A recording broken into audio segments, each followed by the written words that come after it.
Yep, back again, back at it again. How y'all doing this fine afternoon, hot afternoon, and it is 95 degrees. Almost October. I mean, when is the Lord gonna turn the sun down? I mean, he turns it down here and there, but I needed to turn it down a little bit more. So I'm out walking, and so I just wanted to give a health update, a little short health update, and then share some thoughts in my head that just popped up as they often do while I'm walking. And yeah, I'm still giving, I ain't giving Snaggletooth pumpkin, but I'm giving mismatched teeth pumpkin.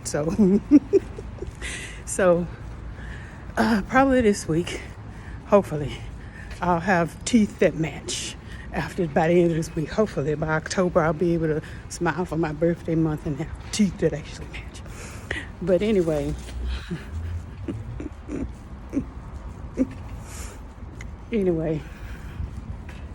health update. I started back with Weight Watchers, started eating Weight Watchers, and their program is a little different from when I left in 2020 than it is now. It's actually, to me, even more simplified. If it could get any simpler, it is now. It's a fantastic program, and it's based on points. But the way they have it set up is you earn more points by doing the things you're supposed to do when you're looking at becoming healthy and losing weight. Eating more fruits and vegetables, getting out and moving more, going to sleep when you're supposed to, hydrating, all of those things. So you get extra for doing those things. And so let me get this joker right here. But anyway, so it sort of prompts me to do more. And I don't know what that was about, but why you all? But anyway, people. So because of that, I have been really tracking and doing what I need to do. And everything's starting to click. And this has been about 2 weeks. So I'm walking past this strip mall, and people are coming and going, and they looking at me crazy. But anyway, let me get past them and maybe I can talk. So I rejoined 2 weeks ago, looked at the program again, pulled up the app and all of that stuff, and just got back into the swing of things. Started buying my fruits and vegetables again, which I always had, but it's like I've upped it, got a big jug, and I'm back to my half a gallon of water a day, and back to getting my 10,000 steps. But I looked on the app, and when I left, 10,000 steps was what I needed to begin the process of losing weight. But because I've kept up the steps and I never really stopped walking, now I only have to do about 8,000. And I can do, by the end of the day, I could have about 8,000 plus steps in. So that's not a struggle for me. So I'm able to do that. I normally do, probably after this walk that I'm just on, it'll be over 9,000 steps. So everything's clicking back into place the way it's supposed to. And I noticed that, last Saturday, because even though I'm not at Weight Watchers, or I wasn't at Weight Watchers, the things I kept up with, I kept walking and I kept weighing myself to always be accountable to myself as to where I am. Even if I didn't like what was on the scale, I had to see what was on it so I would know where I'm at. So there would be no room for denial or no room for me to be like, it's not that bad. It is. And you got to keep up with it. It's just something that I have to do. So I noticed that after a week of getting back into the swing, I gained a pound. And I was like, what? But I looked at my blood sugar And it was absolutely normal. And I was like, okay, no pre-diabetic range. That's important to me. That's what's most important to me. And so I said, okay, I'm going to keep going. I ain't going to get discouraged. And so this week, I got on the scale yesterday. I went to Weight Watchers and got on the scale. And probably once a month, I'm on the way at Weight Watchers. Because there's so many people now that have joined. And I kind of know the routine. They kind of like, we want to get ourselves together for the fall. But then come Thanksgiving and Christmas, they're going to fall off. And I think that's when I'm going to go to in-person meetings more, when there's not very many people, because people are still just that people. And some people, honestly, I just feel like dealing with. But I see myself getting more into the swing of going to in-person meetings, probably like Thanksgiving and Christmas. It won't be so crowded, because it tends to be crowded now. So, but anyway, I'm just all off the subject. But anyway, yesterday I got on the scale and I had lost 2 pounds. Okay, well, I hadn't lost any weight since sometime last year. I had been at the same weight, or maybe a pound or 2 more since last year, but I hadn't lost 2 pounds in over a year. So I was like, yay me. And so I was encouraged to keep going and keep getting motivated. Because one other thing I had stopped doing was, I don't normally eat out until the weekends, and I did keep that up.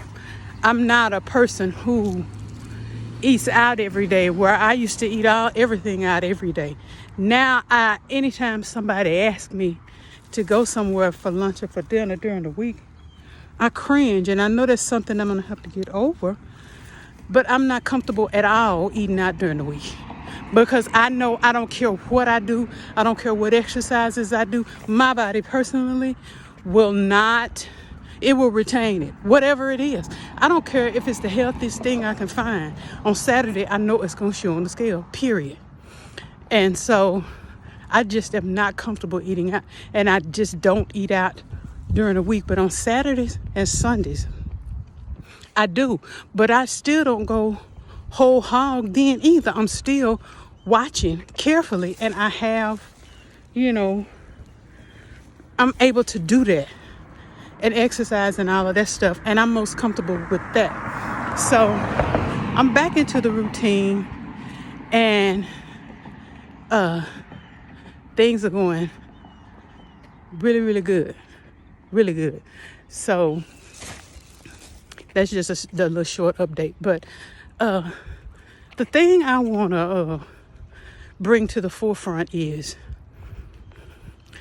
when you are taking care of yourself and doing the best you can by yourself, you tend to feel differently when people around you who you feel should care about you drop the ball. You tend to not be as disappointed or hurt by the things that they do when you are doing what you need to do for yourself. And was that thunder? Wow. Are we gonna get like a pop-up shower, Lord? This will be an interesting video if that's the case. But that was whole thunder. Wow. Well, when people hurt your feelings, or people that you feel like should have your best interest at heart, or are neglectful, or in some way hurtful. Is that a fly? Goodness gracious, leave me alone. You bounce back, and you tend to be more resilient. It tends to roll off your back like, water from a duck's back. You tend to, it just tends to have a different feel on you. You don't I won't say it's not that you don't care as much, but you really don't. It's just like, okay, so you didn't do what you were supposed to do. But I'm going to do what I'm going to do. I'm going to do what I need to do for myself. And I'm not going to allow anybody to deter me from doing it. And I just say, I'll let you say this. When you're on a journey to better yourself, look for the devil in any way he decides to show himself, and know that he is. Know that he's going to show himself, and be prepared. And while you are doing what you need to do to take care of yourself on your way to being your best you, be as good to yourself and as kind to yourself and as gracious as yourself, gracious to yourself as you are to everybody else when you're trying to be gracious and kind. Do that for yourself. I find that when women, whether they're married or single, or whatever state they may find themselves in, when women want the men in their lives to go all out for them on Mother's Day or their birthday or their anniversary and just make this big splashy to do over them, that is thunder. Wow, that's wonderful. If we're going to get some rain, praise God. When they want this big splashy to do, and they're just in shambles and all torn up, excuse my strap, that their husbands or their boyfriends don't do the things for them that they want done, I tend to feel like, okay, you want him to go all out for you, but partially you want him to go out for you. You want him to go all out for you because you want others to see how well you're treated. You're treated like this queen, and you want others to say, you want others to be jealous of what your husband or your boyfriend does for you. It's part of that. I want to be seen, and I want to be seen being spoiled and treated like a queen. But the other part is, and it's the part we don't like, when you focus on your husband or your boyfriend going all out for you on certain days, it's because you're not taking the time to go all out for yourself. You're not treating yourself well. You're not treating yourself well enough. You're not getting down to the root issue of why it is you need this inordinate attention. No, I'm not talking about your husband or your boyfriend doing nice stuff for you and on occasion and being really good and kind to you and treating you like the queen you are. No, I'm talking about queen self-care.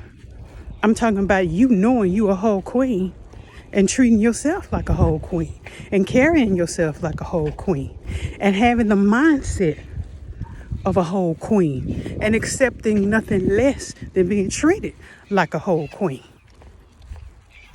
If you know you're a whole queen, it's not nothing to fight for. And if the men in your life aren't treating you like a whole queen, somewhere they're adapting that pattern. Either you're allowing them to treat you, mistreat you, or you're not treating yourself like a whole queen. But it comes from somewhere, and it bears looking at. Sometimes you expect people to do for you what you're supposed to first be doing for yourself. You're supposed to model how you want people to treat you.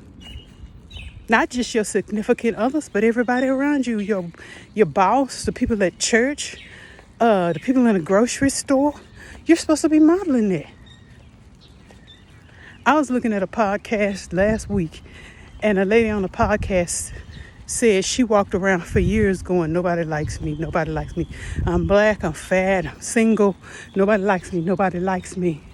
But she said the Lord told her, nobody likes you because you don't like you. Nobody is going to like you until you like you.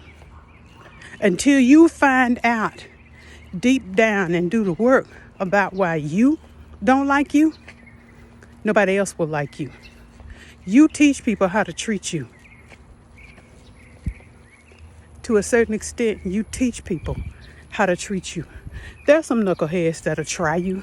They'll come up not knowing you and try you. But Primarily, 99% of the relationships you have, you teach people how to treat you. You teach people what they can expect when they do what they do.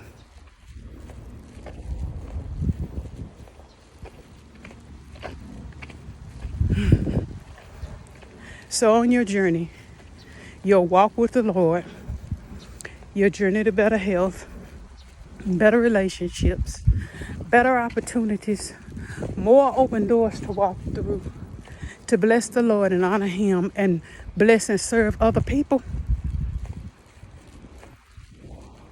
And all you're getting, get understanding. Be kind to yourself. Being kind to yourself doesn't mean spa trips and petties and manis and going to expensive tropical islands and riding around in expensive cars and wearing expensive clothes and having the best of hair, makeup, and jewelry. Those are all wonderful things. But the greatest thing you can do for yourself is really find out who you are and what you're made of. Look at all of the things that are wonderful about you that God created and big up them yourself. Celebrate yourself. Love yourself. But do the inward work on the things that are not so cute, that need work. Those are the best things for any relationship at any stage or any age. That's how you become your best you. Don't dress the outside up and leave the inside a raggedy mess. Find out what you need to do to take care of you, the whole you that God created. So when the time comes and you stand before Him face to face, you can present the best you, knowing that you did the best you could. And you did the work for yourself to take care of yourself. You won't need anybody. You won't live for anybody else's approval once you realize that God approves and you approve yourself. He sent Jesus for you where you are right now. He approved that much. So He approves. He approves. Y'all be blessed.